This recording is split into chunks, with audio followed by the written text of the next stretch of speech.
네, 이번에는 이번 선거의 주요 쟁점과 관전 포인트 알아보겠습니다. 이동학 전 민주당 최고위원, 신주호 국민의힘 부대변인 두 분 모셨습니다. 안녕하십니까? 안녕하세요. 네. 자, 이제 투표가 시작된 지 1시간 12분이 지났습니다. 첫 투표율도 지금 하단에 계속 나가고 있는데 우선 이제 판세 전망 어떻게 하고 계신지 궁금합니다.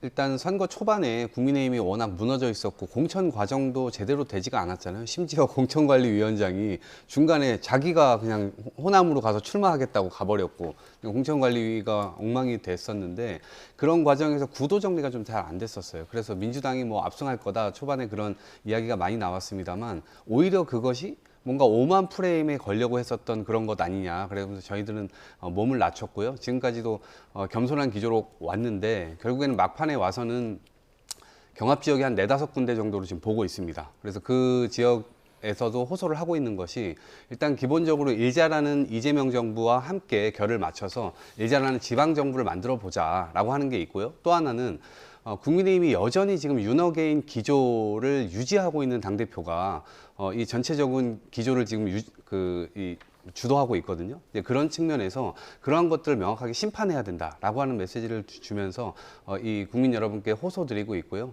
결과는 또 좋을 것으로 봅니다. 네, 접전지 4-5곳이라고 말씀을 해주셨는데 조금 더 많게 보시는 거죠?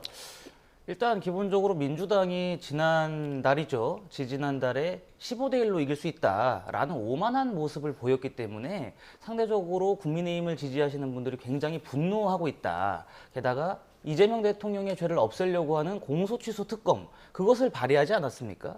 대통령의 죄까지도 없앤다라는 그러한 그 불손한 생각들에 국민들께서 아주 매선 회초리를 때리실 것이다.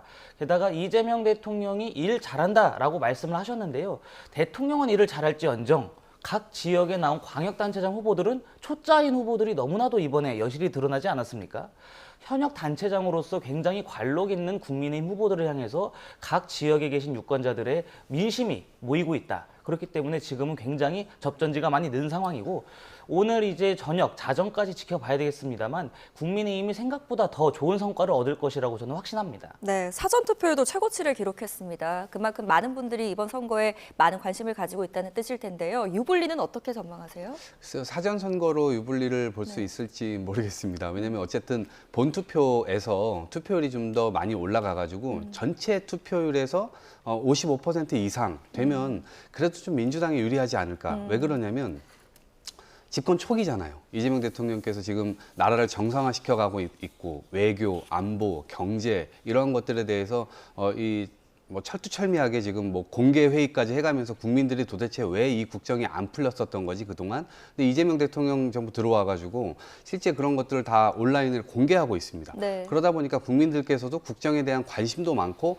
저게 저래서 안 됐었구나 이제 되는구나 이런 것들을 보고 계신단 말이에요. 그러니까 효능감을 느끼고 계세요. 이제 그런 지점에서 평가할 대목이 있다. 그래서 이재명 정부를 밀어줘야 된다라고 하는 흐름 속에서 투표율이 올라가는 것이라고 보고 있기 때문에 투표율이 올라간다면 충분히 좋은 결과 낼 수 있다 이렇게 생각합니다. 네. 국민의힘에서는 어떻게 분석하고 계십니까? 일단 기존의 선거 예측이 국민의힘이 상당히 안 좋은 결과를 얻을 것이다 라는 분석이 좀 팽배하지 않았습니까? 예. 그래서 보수 지지자들은 이제 선거 포기, 이 선거를 하지 않겠다라는 분들이 많았습니다만 점점 격전지가 늘어남으로써 우리가 투표장에 가면은 민주당을 꺾을 수 있다라는 그러한 자신감이 고취가 되고 있습니다. 그렇기 때문에 사전 투표율이 높았고 또 본 투표율이 높다면 국민의힘에 굉장히 유리한 지형 형성이 될 것이다라고 저는 보고요. 네. 지금 이제 오늘 본 투표까지 이루어집니다만 저는 55% 이상의 투표를 기록한다면 국민의힘 후보들이 상대적으로 굉장히 유리한 그러한 선거 결과를 맞을 것이라고 봅니다. 지금 이제 2030 세대가 보통 예. 그동안에는 민주당을 지지를 했습니다만 최근 들어서 그 선거 행태가 굉장히 많이 바뀌었거든요. 국민의힘을 향해서 지지를 하시고 또 국민의힘을 지지하시는 분들은 상대적으로 본투표에 임하시는 경향이 굉장히 강합니다. 그래서 본투표율이 만약에 55%에서 60%그 안에 형성이 된다면 민주당 후보들이 굉장히 고전을 면치 못할 것입니다.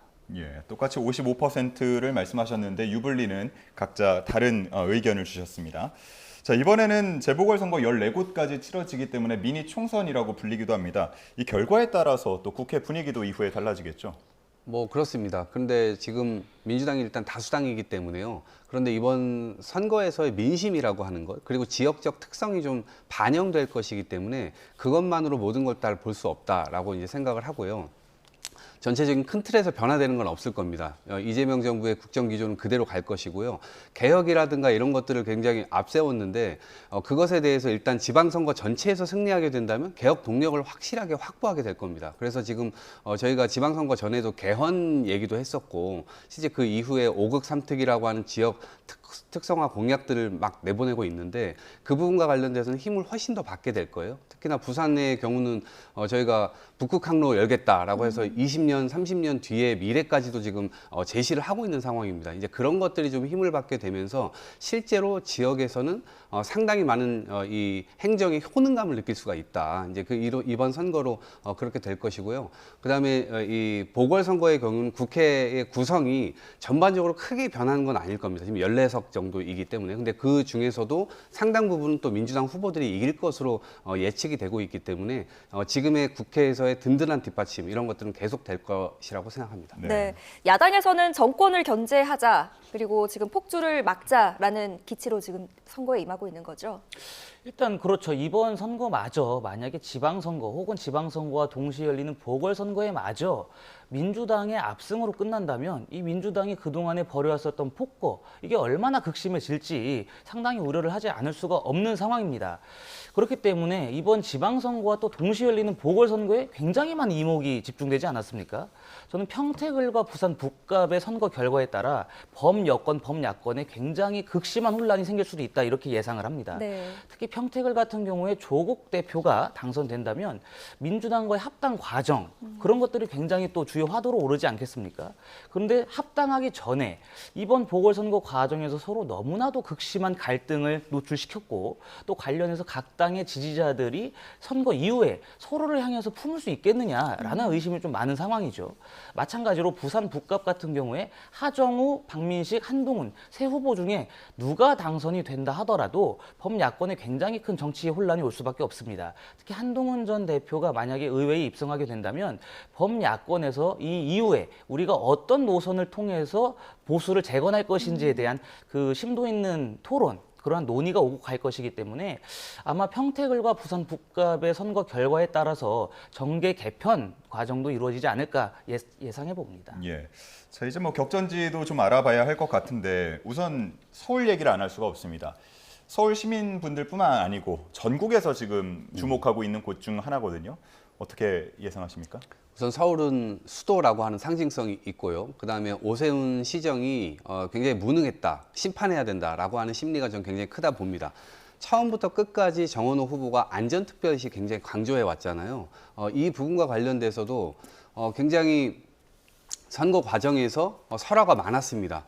특히 뭐 감사의 정원 문제 그거를 졸속적으로 개편을 했는데 그 뒤에 뭐 타일에 어떤 타일이 또 들썩인다든지 그래서 재공사를 또 다시 해야 되는 문제, 특히나 GTX 문제는 상당히 많은 토론이 있었는데 거기에 실제로 오세훈 후보가 가보지도 않았습니다. 그래서 왜 안 가봤냐라고 토론회에서 물으니까 내가 간다고 해서 거기에 도움이 되겠냐라고 하는 대목에서 오세훈 후보가 뭔가 안전에 대한 경각심이 없구나, 경시하는구나, 이러한 태도 자체가 드러났기 때문에 실제로 저분에게 과연 1000만 시민의 안전을 맡길 수 있겠느냐, 이제 이러한 의문이 따라붙었고, 그리고 지난해부터는 한강버스 관련돼서 추진을 해왔는데 시의회의 민주당 의원들이 소수파입니다. 그럼에도 불구하고 시민 안전에 대한 부분을 굉장히 많이 질의를 했었고, 그때마다 오세훈 시장의 답변은 안전합니다. 그리고 모든 걸 다 조치해놨습니다. 근데 그러고 나서 사고가 몇 차례 계속 터졌습니다. 근데 이렇게 졸속적으로 진행을 하고 또 그 과정에서 도대체 왜 이런 일들이 일어나는가,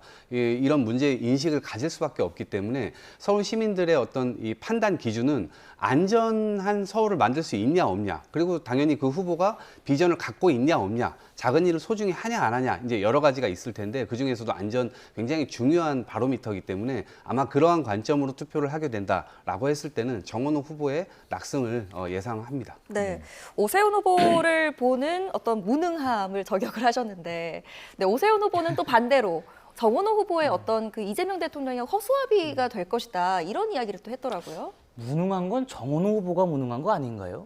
이재명 대통령에 의해 급부상한 초짜 아마추어인 정원호 후보와 4선 관록을 지닌 오세훈 후보 간의 대결이라고 한다면 저는 답은 명확하다고 생각합니다. 그렇게 정원호 후보가 유능하다면 왜 정책 검증, 정책 토론회장에 나와달라는 오세훈 후보의 제안을 회피하고 주랭랑만 쳤습니까? 게다가 지금 정원호 후보를 향해서 산적해 있는 도덕 리스크, 이거 무엇 하나 해명하지 못했습니다. 여 종업원과의 외박 강요가 없었다. 이 간결하고 간명한 한마디조차 하지 못해서 서울 시민의 질문을 받고 있는 후보가 바로 정원호 후보입니다. 마찬가지로 안전 문제 말씀하셨는데요. 정원호 후보가 최근에 라디오 인터뷰에서 안전 문제에 대해서 토론할 생각이 있느냐라는 사회자의 질문에 비전문가끼리 토론해서 뭐하냐 이런 얘기를 했습니다. 스스로가 안전 문제에 있어서 비전문가라고 고백을 한 상황이에요. 그런데 그것을 토대로 정치적 공세에 나섰다. 이거를 과연 시민들께서 이해하실 수 있겠습니까? 민주당은 정말 반성해야 됩니다. 본인들이 비전문가이면서 왜 시민들의 안전과 생명 그것을 바탕으로 정치 공세에 나섰죠? 민주당이 이런 오만하고 시민을 기만하는 자세가 저는 서울의 준엄한 심판을 받을 것이라고 확신합니다. 예. 과연 뭐 출구조사 결과 그리고 이후의 개표 상황이 어떻게 흘러갈지 가장 주목되는 것 중 한 곳이었고요.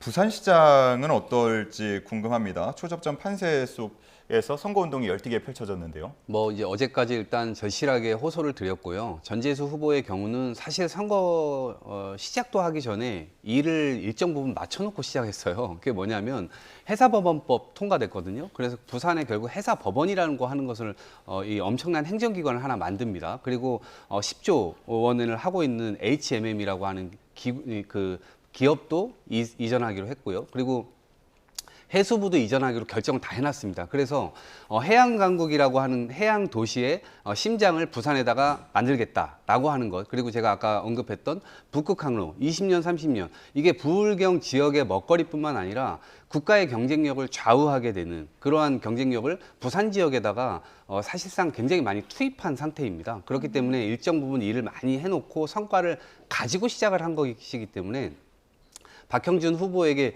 밀릴 수 없다라고 하는 생각이 분명히 들고요. 이 부산 시민들 역시도 좀 일하는 정치를 보고 싶은데 그동안 계속 경쟁에만 몰입하고 그다음에 또 대통령의 반대만 하고 이런 부산 지역 국회의원들에 대한 심판 심리도 분명히 있을 겁니다. 이제 거기에 그래도 굉장히 많은 성과를 냈었던 전재수 후보가 지금 부산시장 후보로 나왔기 때문에 거기에 대한 소구력은 상당히 클 것이다 이렇게 예상합니다. 네, 국민의힘에서 부산 민심 어떻게 분석하고 계십니까? 서울과 대표적으로 격전지가 이제 부산 아니겠습니까? 뭐 양당이 전부 공이 서울과 부산을 격전지로 꼽았고 부산 선거 결과에 따라서 이제 영남 지역의 앞으로 정치 지형도 저희가 판가름해 볼 수 있을 것 같습니다만 가장 중요한 것은 능력과 도덕성이라고 저는 봅니다. 능력 면에서도 현역 시장이 박형준 시장이 그동안 해왔던 성과 그 자체에 대해서 부산 시민들이 굉장히 높게 평가하고 계시고요. 도덕성 측면에서도 아직 전재수 후보를 향해서도 풀리지 않은 의혹들이 존재합니다.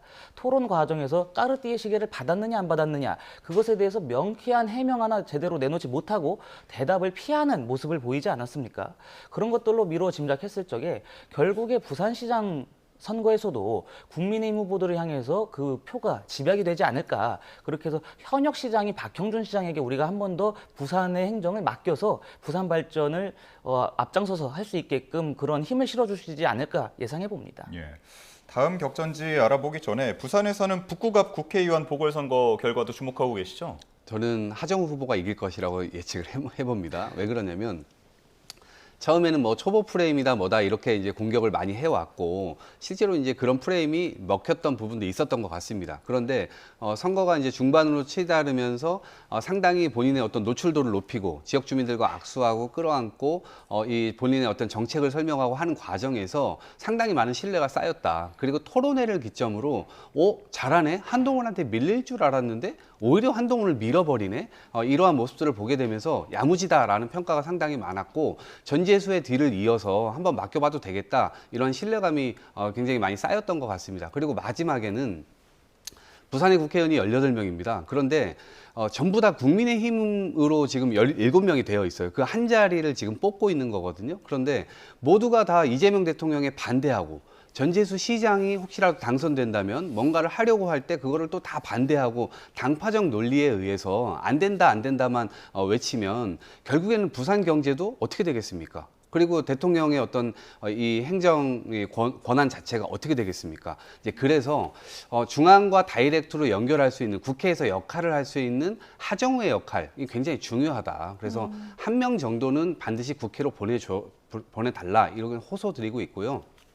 그런 호소들이 일정 부분 북갑 주민들에게도 먹히고 있다고 생각하기 때문에 오늘의 투표 결과도 저는 상당히 기대하고 있습니다. 네, 박민식 후보는 내가 진짜 북구의 사람이다라고 하면서 지금 또 주민들의 마음을 살려고 하고 있는데 그 진심이 어떻게 닿을지 전망은 어떻게 하시고 또 지금 한 가지의 또 변수가 지금 무소속 한동훈 후보가 있지 않습니까? 굉장히 지금 접전을 보이고 있는데 이 부분은 어떻게 보고 계세요?